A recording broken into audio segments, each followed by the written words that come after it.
Hey there! If a birth is in your future, then you might consider watching some real births to prepare yourself for the big day.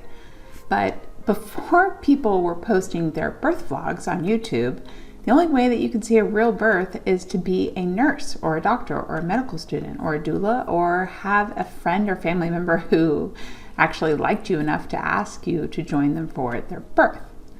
Nowadays, there are thousands of birth vlogs on YouTube. Thousands. And they can be an awesome way to get an idea of what birth is really like. They are edited, of course, but there is so much that you can learn from these birth vlogs. Now, I have been down this rabbit hole for you, and I've created a list of 5 must-watch birth vlogs. Now, these are 5 different births that together really represent some important aspects of labor and childbirth. This list is going to save you time from having to watch hundreds of videos like I have. So for each of these 5, I'm going to share a little bit about the birth, why I think these vlogs are worth watching.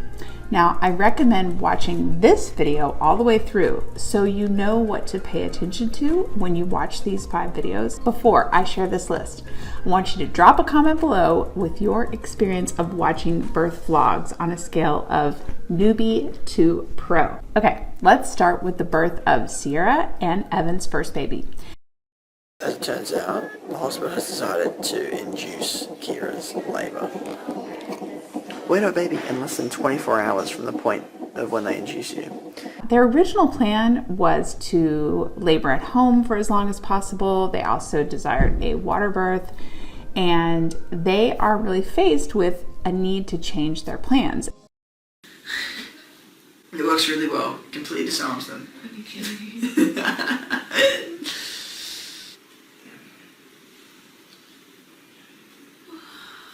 In her labor, she's sitting on the birth ball. There's really great partner support with massage, verbal support, kind of a mix of joking around and support.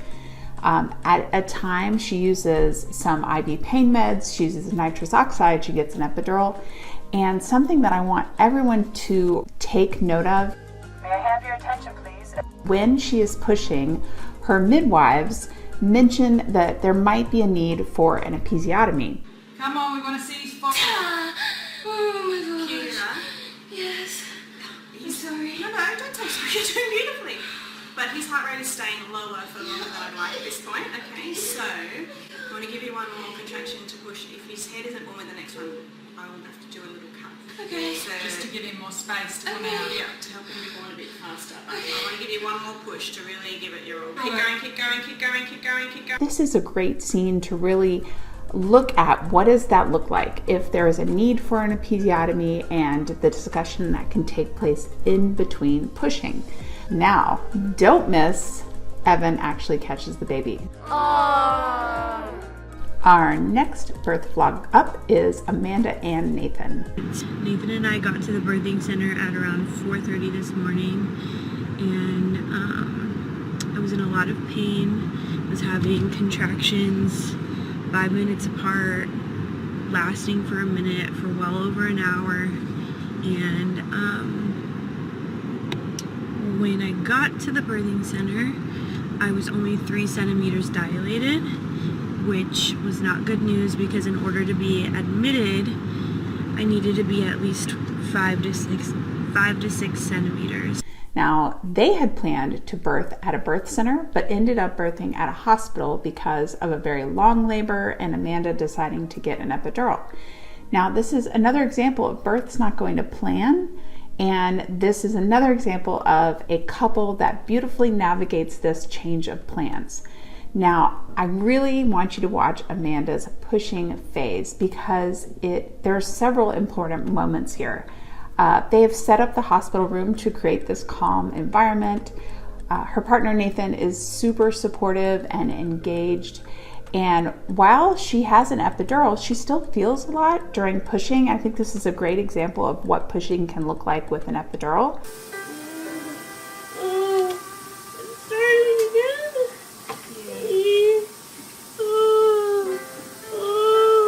Okay, I think I need a push. You're so close.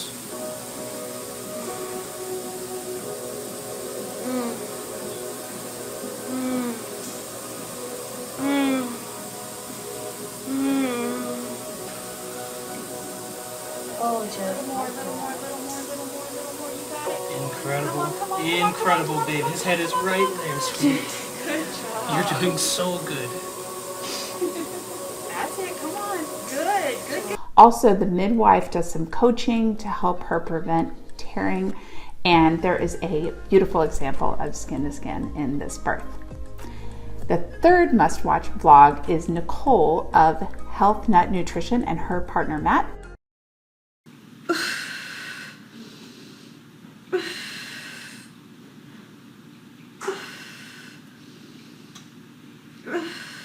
Oh, they're definitely getting stronger, Matt.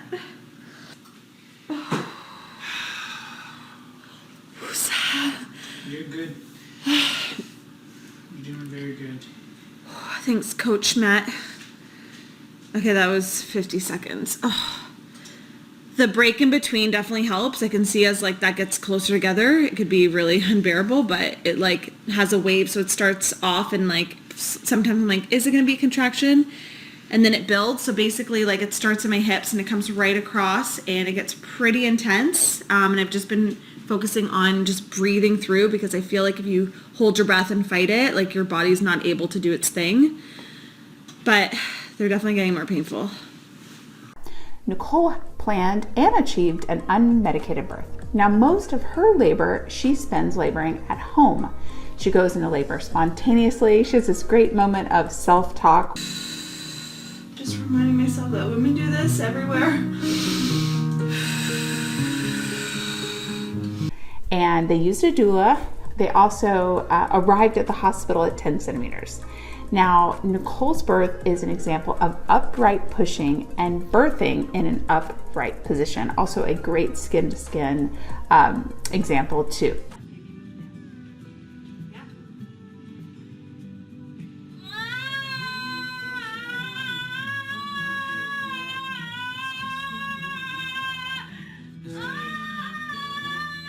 So make sure you watch that part of Nicole and Matt's birth. Next, we have Jessica AC. Now, Jessica was having her second baby. She was hoping for something called a TOLAC, a trial of labor after cesarean with her second baby. She was hoping for a vaginal birth with this baby. We're actually headed to the hospital. It's time, finally. Baby AC is getting an eviction notice. He's already 3 days past his due date. Was the 14th. The 14th came and went, nothing happened. It is now the 17th and still nothing. And on the 18th, I was scheduled for a C-section. Now, Jessica had to be induced and unfortunately had some complications that did lead to another cesarean birth. But this birth is another great example of how to navigate changing of plans. There's also some excellent footage of her cesarean birth. Now, just warning, there is some graphic sections, but some amazing video, great partner support.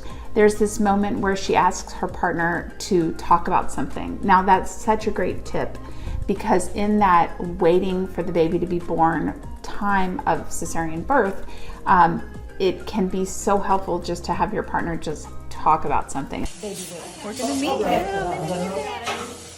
We get to meet him soon. Your hands are cold. I'm nervous. Pretty cold. Yes, please. What she said? Do you want to listen to some music? Turn it up. What else? What else? What?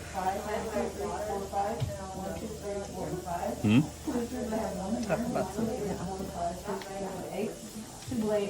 And just a very peaceful cesarean birth for you guys to see.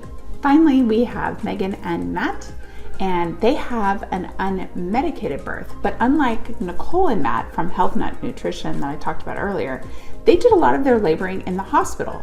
And this was a first baby, spontaneous labor, and I like this birth vlog because there's lots of coping techniques used at the hospital, including laboring in the water, creating that peaceful environment. Take a deep breath. There you go.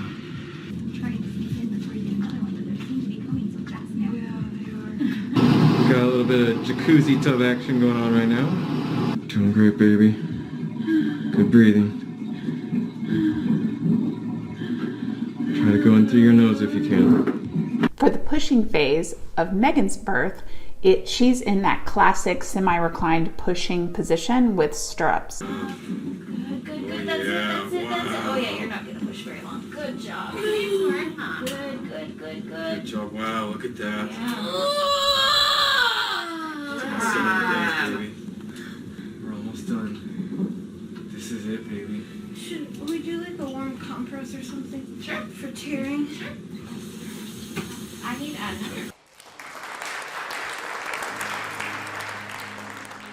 Now, I hope you enjoyed these birth vlogs as much as I do. Don't forget that I put the links to all these videos below.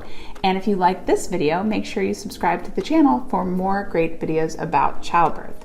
New videos come out every Tuesday, and I'll see you guys next time. Bye.